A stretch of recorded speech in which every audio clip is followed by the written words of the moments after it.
Zap, zap, zap, lightning, zap, zap, lightning, lightning, fade. Hello everybody, it's me, the Lego Dude, and in today's video I'll be doing a comparison of the 75214 Anakin's Jedi Starfighter, which released in 2018 for $20, and the 75333 Obi-Wan Kenobi's Jedi Starfighter, which released in 2022 for $30. Even though they look the same, there's quite a few differences between the two of them, so in today's video that's what we're going to be comparing. First, comparing the minifigure selections, we have an astromech droid in each set. We have R2-D2 in the Anakin Starfighter, and then we have R4 and Obi-Wan Starfighter. They're both quite detailed, but basically have the exact same detailing, with just R2-D2 having blue and R4 having red. Unfortunately, neither of these astromechs have back printing. Looking at the two kind of main characters that go along with each of these starfighters, we have Anakin Skywalker and Obi-Wan Kenobi. This Anakin Skywalker is based off the Clone Wars and has quite detailed printing that represents it quite well, all in the front and the torso and on the legs. He also has the normal Anakin face print and the normal Anakin hairpiece, and if we look around at the back, he also has a second face and more back printing. This Obi-Wan Kenobi minifigure is based off Attack of the Clones, and he also has a back second face. He also has back printing, and he also has the detailed torso print, the hip print, and the leg prints. They both come with blue lightsabers as well, and it seems that this one has some bubbles in it, and this one doesn't. The Anakin Skywalker has no other minifigures included in it, however the Obi-Wan Starfighter has an additional Kaminoan included in it, which is exclusive to this set. The Kaminoan looks really cool, and I think that they nailed it down pretty accurately for a Lego. I wouldn't have expected it to look amazing with it being in Lego, since the Kaminoans being translated into Lego would most likely be difficult to do, but I think it turned out fine. Overall, looking at these two minifigure selections, I think that the Obi-Wan Starfighter one is clearly better. Just looking at these two minifigures, I think this one is already slightly better, because this Obi-Wan is better than this Anakin, but with throwing in the Kaminoan as well, this just gets even better. And on top of that, we also have Obi-Wan's hood piece included here to cover up like his Jedi robes.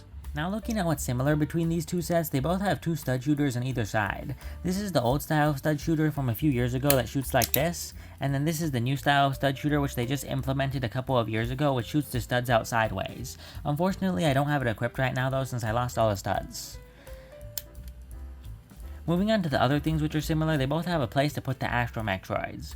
Over here, right here, we have an entire whole space to put R2-D2. We can just turn his head sideways and then put him here, and then we have a space for R2-D2 over here. And then over here, we have a little swivel piece which we can put R4's head on.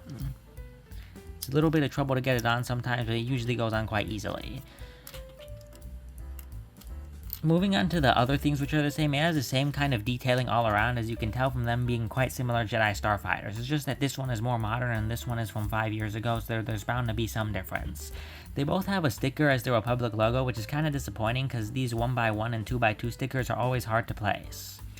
They have enough space for a minifigure in the cockpit each. Over here we can take Obi-Wan's lightsaber and we can put him in through the top here, and there's enough space for him.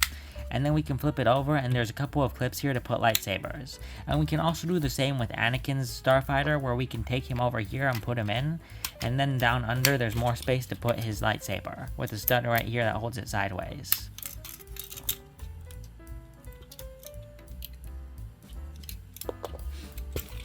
Unfortunately though, over here where we put Anakin in, there's a lot of space between there's a lot of gaps between the chair, and then you can see right through it.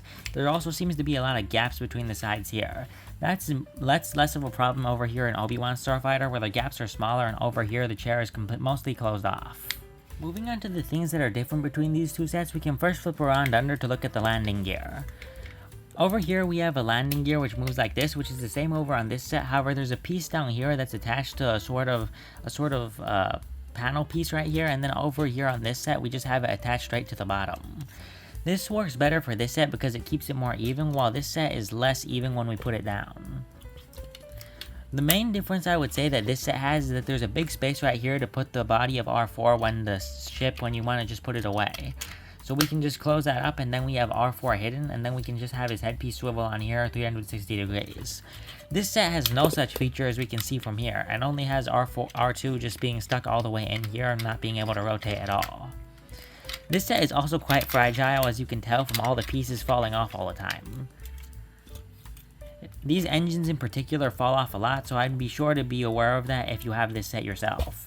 This set is much more better designed and has all the pieces which are quite sturdy. This build doesn't shake at all basically. None of the pieces ever feel like they're gonna fall off. The only one which might feel a little loose is this radar dish piece, but if you want you can just take it off and then it'll be perfectly fine.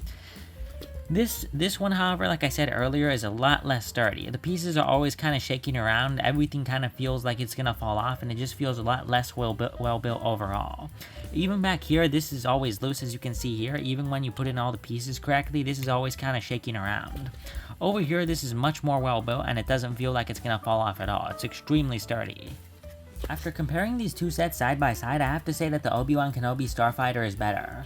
While at the time of release for $20 this is a good set, it's extremely fragile and is not that good for play. You can fly it around normally, but a lot of pieces all fall off and they sometimes get lost. These engine pieces fall off extremely easily, these side pieces fall off easily, the stud shooters fall off easily, and all the front pieces can fall off extremely easily, and the back falls apart easily as well. While with this set, none of the pieces fall off easily at all except for this, so you can pretty much fly it around as much as you want. Over here as well, we also have the compartment for R4's body, so that way we can just have the headpiece out here swiveling around, which is a lot more accurate to the Attack of the Clones, which this is based off. While over here, we have R2-D2 here in this ginormous gap, which is both inaccurate and doesn't look good. If these were both released today, they would both cost $30 or $35 because LEGO have been upping their prices recently. However, this is currently available for $24 in most places since it's 20% off, while this at the time of release cost $20. And I think for only a slight price increase that this is much better. It's a lot more sturdy, and it also includes a Kaminoan minifigure, and you can find it for $24. While this when it released cost $20 and only had these two minifigures and was quite fragile. So I think that this one overall wins. It has better minifigures and a better build, while this one has a worse build and worse minifigures. Alright everyone, that is everything for today's video. Tell me your thoughts about these two sets in the comment section down below. Which one do you think has a better minifigure selection? Which set overall do you think is better? What are your thoughts on the prices for these two sets? And one last thing before you leave, please remember to hit the subscribe button and the notifications bell and leave a like on the video. Bye! I was going to announce this comparison video in my last video, but then I forgot to record my line, so I just left these two sets in on that thumbnail as a sort of Easter egg for this video. But now that I've got around to making this video, I can just remove those from the thumbnail over there because they already serve their purpose.